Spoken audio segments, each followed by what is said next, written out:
Mali.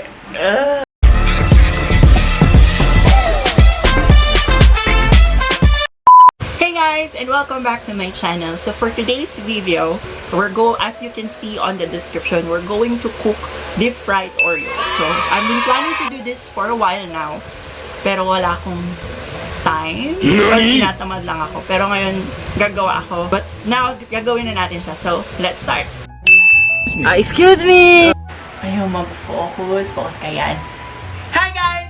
Welcome sa aming kusina. So ngayon, gagawin na natin yung ating deep fried Oreo. So let's start with our ingredients. This is pancake mix. So kahit kanong hotcake mix pwede nyong gamitin. I'm going to use Pillsbury Original Hotcake Mix. Then, 1 egg. Then, kung gusto mong medyo social, pwede ka maglagay ng 2/3 cups of milk. Then, vegetable oil din yung ating main star, which is yung Oreo. So, let's open yung hotcake mix natin. So, ito siya. So, pwede mo na siyang ibuhos lahat.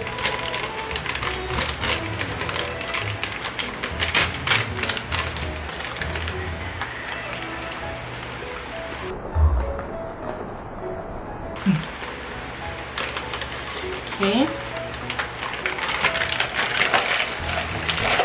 Then, syempre, yung ating egg, 1 egg. Well, it's okay. So, 1 egg lang.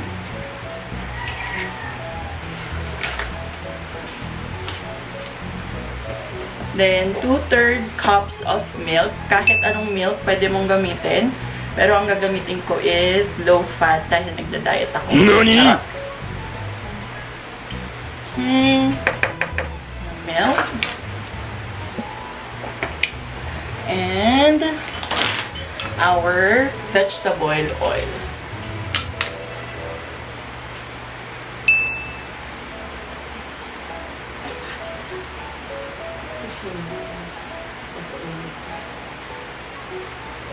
Okay, there you go, vegetable oil. So, yan na lahat na nalagay na natin yung ingredients. So, i-mix na lang natin siya.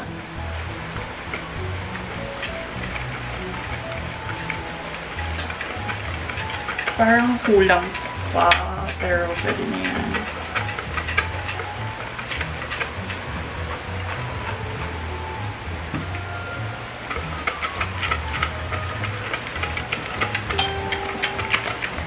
Okay, so i-mix nyo siya hanggang sa maging ganito yung consistency niya, yung medyo malaki. And now we're going to proceed na sa deep fried.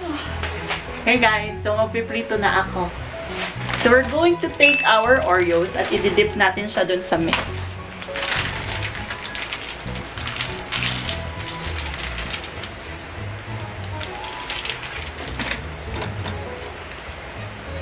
I-dip natin siya sa... ayoko na nga.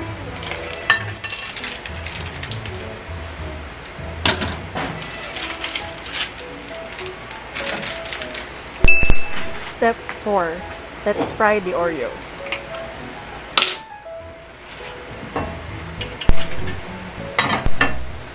Lagyan ng mantika ang kalan para ma-cover ang kalahati ng Oreos.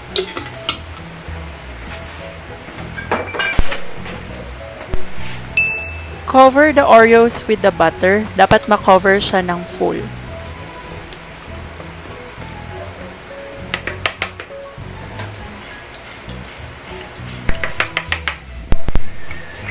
Check nyo guys kung mainit na yung mantika. Pwede nyong lagyan ng onting butter yung mantika para tignan kung maluluto na yung ito.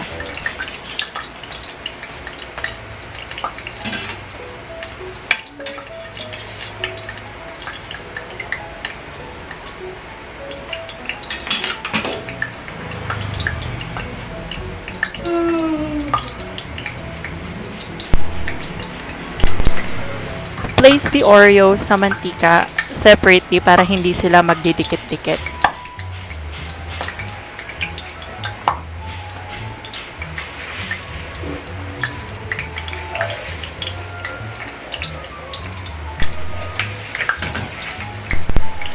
After that, let's wait 2 to 3 minutes to check kung golden brown na yung side. If golden brown na, then flip it to the other side para ma-cook yung other side.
Then, pagluto na, place it in a plate with a tissue or something na soak yung oil niya para hindi siya mamantika. Then, repeat the process again. Same with the Oreos.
nalobat yung camera, pero tapos na ako mag-prito. Ito na siya. Tada!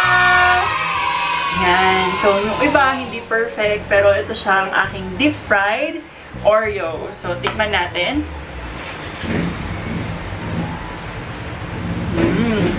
Masarap siya. Wow! So, usually, kapag kinakain namin to, kasama ice cream. Kaya walang ice cream. So, kaya ito na lang.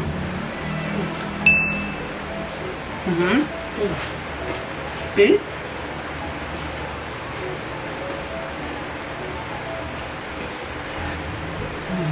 Ang kadami ko dito. Or milk. So if you like this video, please subscribe, like, and share it para ma-feel naman natin yung love. So next time, magka-try ko rin gumawa ng kung ano, update ko kayo. So, Merienda na! So this has been Jess, and always remember, just keep smiling. Have a great day, and bye! Merienda na!